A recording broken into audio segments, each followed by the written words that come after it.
Hello everybody, welcome into Inside the Dog Pound here on Time Warner Cable. I'm your host Ben Heisler, joined for another very exciting episode as we bring in two new Swamp Dog players. I am joined this week by Swamp Dogs catcher Brock Whiteman and Swamp Dogs infielder Eric Grabe. Gentlemen. Nice to meet you. Nice to meet you. Vinny did that last week. He said nice to meet you. I've known you the whole summer, man. Come on. I know. So let me ask you guys a question. We've sort of started off each show by asking about how you ended up in Fayetteville, what brought you here to the Swamp Dogs, and Eric, I'll start with you. How did you end up in this city this summer? Well, it all happened kind of late, but basically I had nowhere to go, and my dad started emailing coaches, and Skip ended up emailing my dad back, and he basically was like, "Hey, we got a spot open," and we basically took it and ran.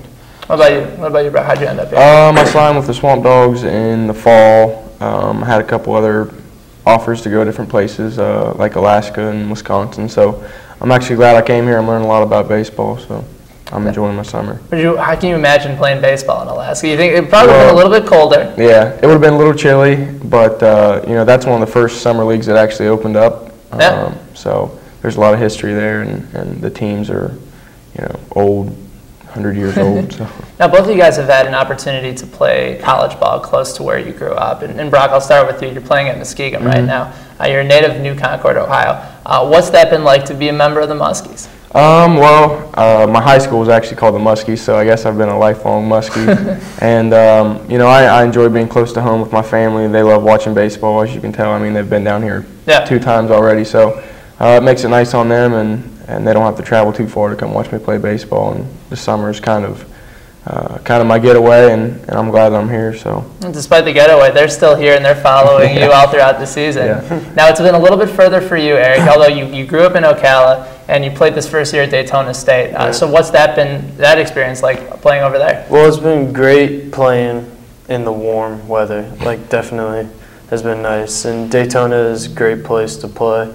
Gotta keep yourself under control a little bit, but it ended up good for me, and my parents came to every game, so it was good for them too. No distractions near the beach? Is that sort of stuff that you're referring to? Honestly, I think I went to the beach one time the entire year, sadly. But are you going to be at Daytona State next year? No, I'm not. I'm actually transferring over to Polk Community College for next year. Okay. Yeah. So you're going to have that opportunity to play both at that school as well. One thing that I really like to ask the players when we get to know them here on the show is find out about a lot of the early baseball memories that you guys grew up with. And Eric, I'll start with you. Do you remember back in Ocala, what was that first memory for you of actually going and putting on the baseball uniform, swinging a bat? What was that first playing baseball experience for you? I remember T-ball, basically. I remember when the coach used to try and get me to hit off the tee, and I would get all upset and have my dad come out and pitch me the ball. And they would get mad at me, but, they would do it for me. So for a lot of kids, the tee is their favorite part because they used to just smoke them off of it. But you were never a guy that liked to hit off the tee. I hated the tee. What about for you, Brock? I just remember, summer and all-star teams, and we'd go to, 3 or 4 different tournaments and things like that, and you'd play 3 or 4 games a day, and next thing you're eating ice cream in the shade in between games. So those are my memories, just being with my family and my friends and playing ball during the summer. Was that the age where you could eat a bunch of ice cream in between innings and you'd feel fine the entire game? You can't do that these days. So. Ice cream would actually hydrate you guys, not something that could actually happen the rest of the time now. Did you play catcher growing up as well? Yeah, I started catching when I was 8 or 9, but I played first base when I was younger, and then just started catching. I loved it, so I started catching at 9 and kept going from there. And were you always an infielder, Eric? Actually, I started out in the outfield, and I did all right, but one day I was just like, "Coach, I want to play short," and he put me at short, and then I ended up playing third and first also. So you've been able to go all around the infield, basically. When did both of you guys realize that baseball was something that you took to very seriously, and ultimately you could see yourself playing for a very long time, perhaps even for a career? Mm-hmm. Brock, I'll start with you. Well, that's just something that we love to do, and when you love a sport or anything as much as I love baseball, then you want to pursue that and try to make it happen. With baseball, it's an opportunity to play professionally and things like that. So that's it's always been serious to me, and I don't think it ever just clicked. It's always just been, I love to play baseball. Was it the same way for you, Eric? Did it just click one time, or did you actually know going in? It's been basically like I've loved it, and maybe like I might have had doubts or whatever, but I knew that I was going to work as hard as I could to get as far as I could. Who are some of the guys that you grew up watching and from Ohio? You had opportunity at maybe some Cincinnati teams, some Cleveland teams. Out in Florida, certainly the Marlins. I don't know if the Tampa Bay Rays were doing a whole lot when you were growing up. But who are some of the guys that you watched, maybe admired, perhaps took their batting stance or two? Who's that one guy for you, Brock? Well, I remember Sandy Alomar Jr., and I mean, he's a great catcher, and I enjoyed watching him at Cleveland. He played there. He had a long career, so that's the guy I grew up watching and really enjoyed. Was he your favorite Alomar to watch? Yeah, absolutely, absolutely. So, and there were, his brother he was a little bit of a thug, so Sandy was kind of laid back and just did his job behind the plate and played ball. That's kind of true. I never thought about Roberto that way.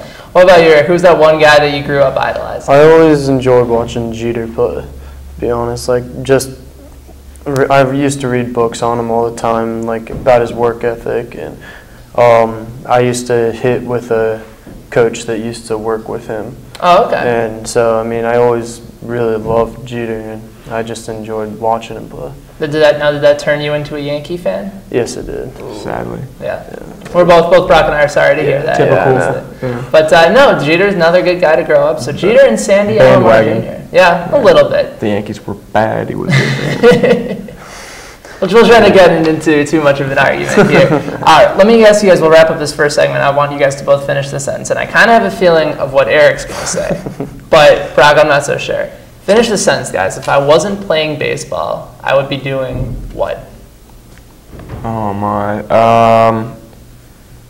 At this moment, or in general? If you weren't out playing baseball, if you had an upcoming game tonight, if I wasn't playing baseball tonight, what would be the one thing I'd want to do instead? I would probably go to the beach. Go to the beach? Yeah, and just hang out at the beach all day. Let me take a guess. Go for it. Fish? I would probably be fishing.